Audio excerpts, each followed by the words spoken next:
시작하겠습니다. 64페이지 기획의 계층화입니다. 자, 기획의 계층화는요, 굉장히 꼼꼼하게 자세하게 하셔야 됩니다. 별표 많이 머스트라고 써놓으세요.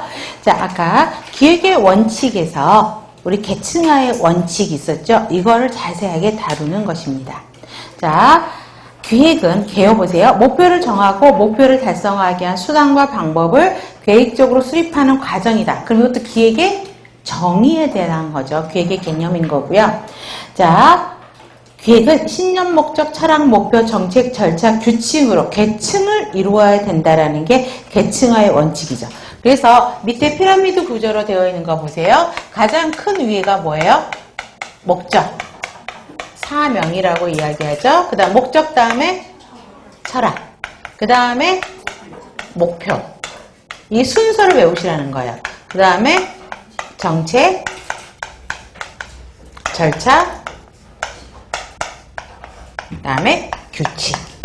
그러면 가장 난이도 하 문제는 이 순서를 물어보는 거고요. 그러면 가장 광범위하고 일반적인 용어로 써 있는 거는 뭐예요? 그렇죠. 가장 아까 큰 거에서부터 세부적인 걸로, 가장 세부적인 건 이 아래에 있는 거죠. 그래서 이렇게 가는 것이죠. 그래서 이 순서가 가장 난이도 하의 시험 문제죠. 그래서 밑에 우리 피라미드 위에 박스로 되어 있는 순서를 기억하셔야 되고요. 다음에 자, 목적, 사명 위에 비전이라는 게 있어요. 그래서 목표가 가장 가고자 하는 최종 지점이 비전이에요. 그래서 비전은 아직까지 한 번도 나오지는 않았어요. 그런데 여러분들, 홈페이지에 들어가면 제일 앞에 있는, 병원 홈페이지에 들어가면 제일 앞에 있는 게 비전이 써 있죠. 비전의 개념은 알고 계셔야 돼요. 그래서 사전적 정의로 보면 미래를 기획하는 지혜, 미래를 내다보는 힘, 이게 이제 비전이라고 이야기를 하고 있습니다. 그러면 1번에서는 뭘까요? 동그라미 한다면 바람직한 미래상이죠. 그래서 비전을 정립하는 이유는 그걸 보고 조직 구성원들의 노력을 한 방향으로 모으는 것, 목적이 비전입니다.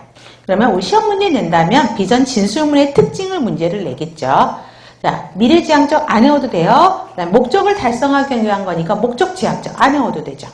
자, 비전 진술문은 간결하게 해야 돼요. 자, 밑에 보시면 자, 최상의 진료로 가장 신뢰받는 병원, 이게 비전이죠. 간단하게 한 줄로 정의됐죠. 또 생명의 미래를 여는 병원, 세계 의료의 리더를 양성하는 병원, 의료 선진화를 추구하는 정책 협력 병원, 뭐 이렇게 간단하게 비전이 제시가 됩니다. 그런데 내용은 어때야 돼요? 리을에서 보세요.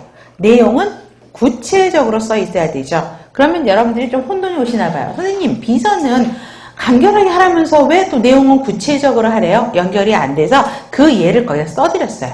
자, 최상의 진료로 가장 신뢰받는 병원인 비전 진술문이고요. 그 옆에 그 내용은, 그래서 그걸 어떻게 내용을 한 거냐고요. 세계적 첨단 진료 영역을 지속적으로 확보함으로써 국민과 의료 전문가들이 믿고 선택하는 병원이 된다라고 내용은 구체적으로 쓴다라는 거죠.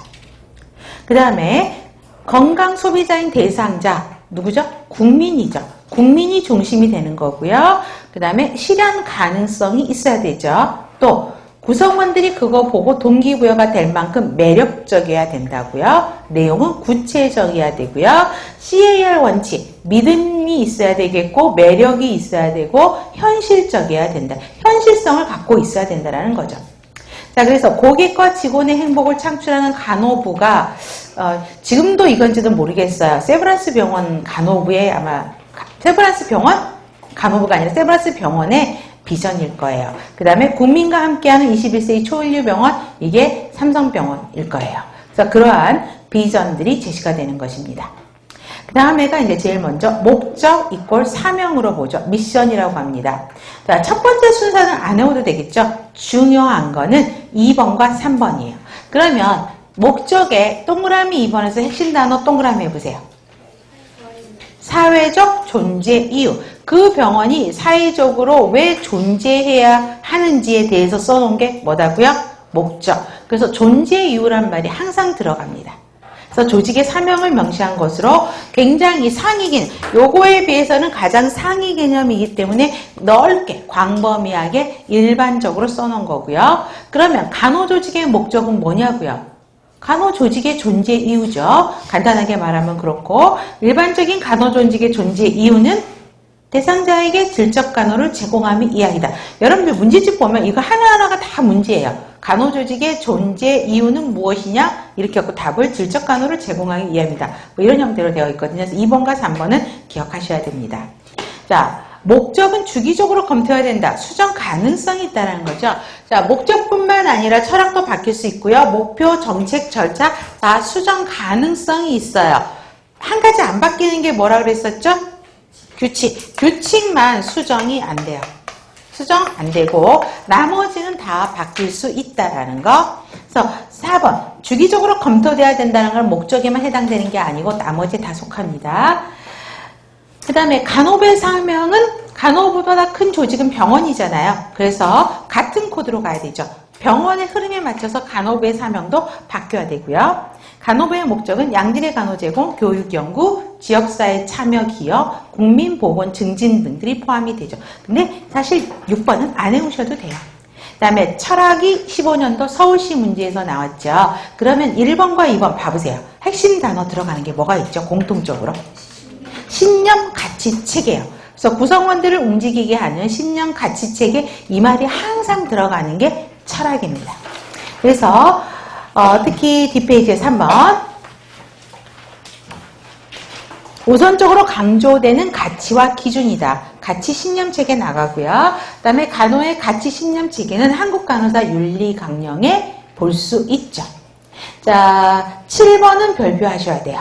7번은 기출로도 한 2번 정도 나왔던 문제이긴 해요. 간호부서 철학에 반드시 들어가야 되는 내용이 무엇이냐고요. 그러면 당연히 병원 철학과 간호부의 철학이 서로 같은 코드로 가야 되겠죠. 일치해야 되고요. 상위 조직과 같은 방향이에요. 그 다음에 사람에 대한, 인간에 대한 게 정의가 있어야 되겠죠. 우리 간호의 패러다임 4가지가 뭐였었죠? 인간, 환경, 건강, 간호였죠. 거기에 대한 것들이 들어가 있죠. 그래서 인간에 대한 신념이 정리가 돼야 되고요. 그러면 그 병원의 간호 철학, 병원 철학에 간호부 철학에 간호 철학이 무엇이냐가 들어가 있어야 되고요. 그 다음에 간호 행정, 교육, 연구에 대한 진술이 있어야 되고 타 학문들하고 또 어떻게, 타 부서하고 어떻게 연결이 되어 있는지 정리되실 필요가 있죠. 다음에 목표입니다.